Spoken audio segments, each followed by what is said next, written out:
आम्हाला शिकवायची गरज नाही. वंचित बहुजन आघाडीचे उमेदवार अफसर खान हे औरंगजेबाच्या कबरीवर गेले तर ते आदर्श होते असं ते म्हणाले. हे पण आता नेहमी ते औरंगजेब काढण्यात काय अर्थ नाही. रोज औरंगजेबाच्या कबरीवर गेले, औरंगजेबाच्या कबरीवर गेले.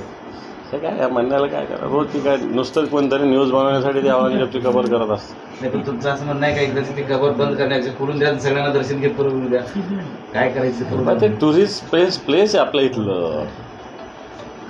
आपल्या इथलं टुरिस्ट प्लेस आहे, त्याला काय धार्मिक थोडी आपण समजतो. सगळे आता जात होतो ना, तुम्ही लहानपणी आम्ही ट्रिपला गेलोच आहे ना तिथं. तर नाही गेलं सांग बरं, कोण नाही गेलं याच्यातलं बसले, सगळे गेले. तुम्ही आता एका आम्ही काय दर्शन करायला जातो की झोपायला जातो का डोकं टेकवायला जातो, पाहायला जातो त्याला काय नाही. तर पण ते हे सारखं होऊ नये, याच्या बातम्या होऊ नये आणि हे उगाच चर्चेचा विषय होऊ नये म्हणून एकदाच खुलं करा. मला असं वाटतं, मला वाटतं याच्याविषयी उद्धवजी ठाकरे साहेबांनी एकदा सुस्पष्ट भूमिका मांडलेली. तीच ती औरंगजेबाची कबर, तिच्या गेलं. ज्याला जायचं त्याला जाऊ द्या, आपल्याला काय करायचं त्याच्याशी. अफसर खानला आवडतात ते तर जाऊ द्या.